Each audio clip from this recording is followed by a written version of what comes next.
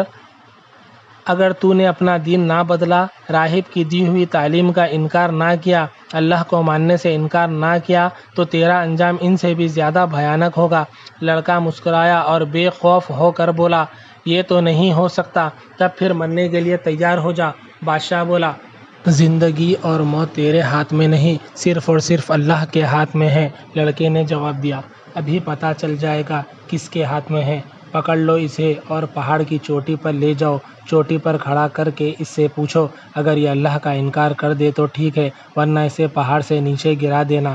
سپاہیوں نے سر جھکا کر کہا، جو حکم بادشاہ سلامت۔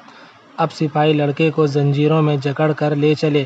بے شمار لوگ یہ تماشا دیکھنے کے لیے پیچھے ہو لیے۔ لڑکے کو پہاڑ کی چوٹی پر لے جایا گیا، وہاں پہنچ کر زنجیریں کھول دی گئی۔ پوچھا گیا، اب بھی وقت ہے، اپنے دین کا انکار کر دے۔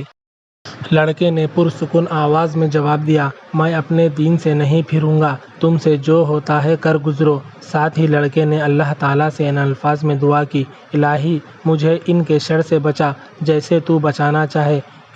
اس کا ان الفاظ میں دعا کرنا تھا کہ پہاڑ لرزنے لگا اور اس قدر زور سے لرزا کہ بادشاہ کے سپاہیوں کے پاؤں اکھڑ گئے، وہ گرے اور نیچے لڑکتے چلے گئے۔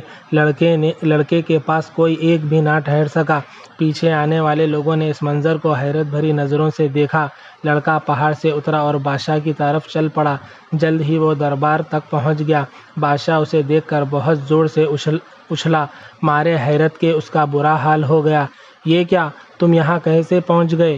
وہ سپاہی کہاں ہیں جو تمہیں لے کر گئے تھے؟ یہ سب اللہ کی مہربانی ہے، اس نے مجھے بچا لیا اور انہیں پہاڑ سے نیچے ڈھکیل دیا۔ یہ کیسے ہو سکتا ہے؟ بادشاہ نے حیران ہو کر کہا، باہر بے شمار لوگ موجود ہیں، ان سے پوچھ لے۔ لڑکا بولا۔ بادشاہ نے لوگوں سے اس واقعے کی تصدیق کی، انہوں نے ساری بات بتا دی۔ بادشاہ اور طیش میں آ گیا۔ اس نے گرجدار آواز میں کہا، اس لڑکے کو پکڑ لو، ایک کشتی پر بٹھا کر دریا میں لے جاؤ۔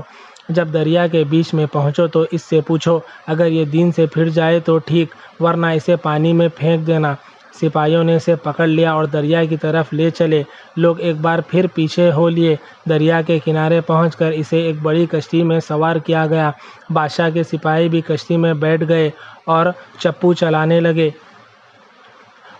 چپو چلانا شروع کیے، یہاں تک کہ کشتی دریا کے درمیان میں پہنچ گئی۔ اب سپاہیوں نے اس سے کہا، لڑکے اگر جان بچانا چاہتا ہے تو اپنے دین سے اب بھی باز آ جا، ورنہ ہم تجھے دریا میں گرا دیں گے اور تو ڈوب کر مر جائے گا۔ لڑکا مسکرایا اور بولا، یہ نہیں ہو سکتا، تم سے جو ہوتا ہے کر گزرو۔ پھر اس نے اللہ تعالیٰ سے دعا کی، اے اللہ مجھے ان کے شر سے بچا جس طرح تو چاہے۔ اس کا یہ دعا کرنا تھا کہ کشتی الٹ گئی، تمام سپاہی دریا میں گر پڑے اور ڈوب گئے اور لڑکا محفوظ رہا، وہ نہ ڈوبا۔ پانی کی لہروں نے اسے دریا کے کنارے پہنچا دیا۔ اب تو لوگوں کی حیرت کا کوئی ٹھکانہ نہ رہا۔ لڑکا پھر بادشاہ کی طرف چل دیا۔ وہ بادشاہ کے دربار میں داخل ہوا تو مارے حیرت اور غصے کے اس کا برا حال ہو گیا۔ وہ پکار اٹھا، یہ کیا، تو پھر لوٹ آیا اور میرے سپاہی کیا پھر مارے گئے؟ ہاں، وہ دریا میں ڈوب گئے، مجھے میرے اللہ نے بچا لیا۔ بادشاہ سکتے میں آ گیا، اسے کچھ سمجھائی نہیں دے رہا تھا کہ اس لڑکے کو کس طرح ہلاک کرے۔ لڑکا خود ہی بولا، اے بادشاہ تو مجھے ہلاک نہیں کر سکتا، اگر تو مجھے ہلاک کرنا چاہتا ہے تو اس کی بس میں ایک ہی صورت ہے، اور وہ کیا؟ بادشاہ نے فوراً پوچھا۔ لڑکا مسکرایا اور کہنے لگا، تو سب لوگوں کو ایک میدان میں جمع کر اس میدان میں ایک طرف لکڑی گاڑ دے، مجھے اس لکڑی کے ساتھ بندھوا دے، پھر میرے ترکش تیر رکھنے کا خول میں سے ایک تیر لے لے، اس تیر کو کمان میں چڑھا، پھر یہ الفاظ کہے، اللہ کے نام سے یہ تیر مارتا ہوں جو اس لڑکے کا مالک ہے، اگر تو ان الفاظ کے ساتھ تیر مارے گا تو میں مر جاؤں گا، ورنہ تو مجھے ہلاک نہیں کر سکے گا، چاہے تو کچھ بھی کر لے، اگر مجھے ہلاک کرنا چاہتا ہے تو ایسا کر۔ بادشاہ نے سب لوگوں کو کھلے میدان میں جمع ہونے کا حکم دیا۔ جب سب جمع ہو گئے تو لڑکے کو لایا گیا، اسے ایک لکڑی کے ساتھ باندھ دیا گیا۔ اب بادشاہ نے تیر لایا اور اس کو کمان میں چڑھایا، پھر یہ الفاظ ادا کیے، اللہ کے نام سے میں یہ تیر لڑکے کو مارتا ہوں جو اس کا مالک ہے۔